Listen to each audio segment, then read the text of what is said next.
Sveiki. Šiandien pirmadienis, darbadienis, na taip jau įprasta, kad dauguma pirmadieniais tiesiog stengiasi apsidirbti visus darbus, kurių yra be galo daug. O mano šis pirmadienis yra šiek tiek kitoks. Aš iš tikrųjų daug dirbau prieš tai keletą savaičių, šiek tiek dirbau ir savaitgalį. Ir šiandien atėjusi prie kompiuterio truputį nustebau ir pagavau savo tam tikrą baimę. Aš galvoju, kad tą baimę turime iš tikrųjų labai daug kas.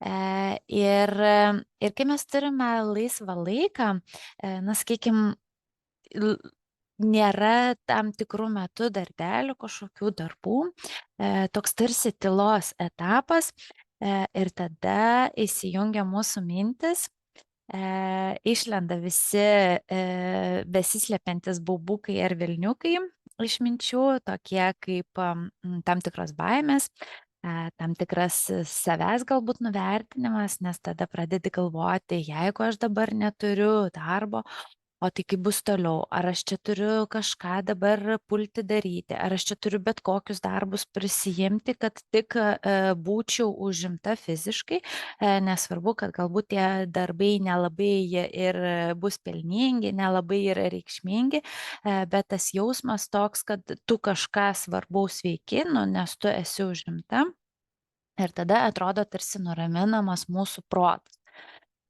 Bet iš tikrųjų, kur link suku su šita žinute, kad išmokti priimti tą tylos etapą, nepulti daryti bet ko. Galbūt tiesiog rekomenduočiau tuo metu, kai turit laisvą laiką, kai nėra darbukų, kai galbūt tyla nuo klientų, išnaudokite tą laiką sau. Pirmiausia, pasidarykite arbatos. Galbūt yra kažkokie seni asmeniniai darbai neužbaigti, kuriuos su malonumu, neskubant galit pasidaryti. Galbūt tai atėjo momentas, kai galit pagalvoti kažką dėl savo asmeninio verslo strategijos, kažką patobulinti, kažką pataisyti, kažką papildyti, galbūt su kažkuo susitikti. Ir esmė kokia yra, kad neišsigąsti tylos etapo, bet jį pasistengti išnaudoti prasmingai ir netgi galima padėkoti už tą tylos etapą, kad jisai, na, dabar yra. Bet nepulti į baimės, nepulti į panikas, nenuvertinti savęs, kad jeigu aš dabar nieko neveikiu, tai aš kažkoks nereikšmingas esu.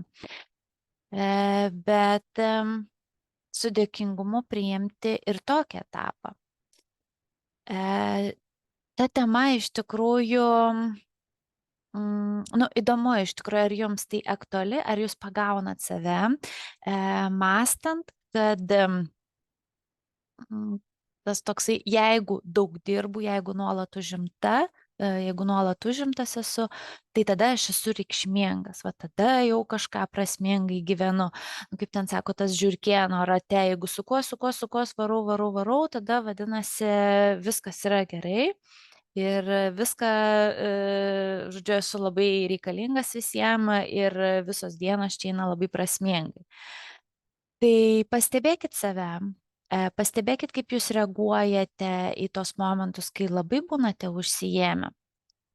Ir kaip reaguojate, kas vyksta jumise, jūsų mintise, tais tylos momentais. Kaip jūs tada elgiatės, kokios mintis kyla ir kaip priima tos momentus.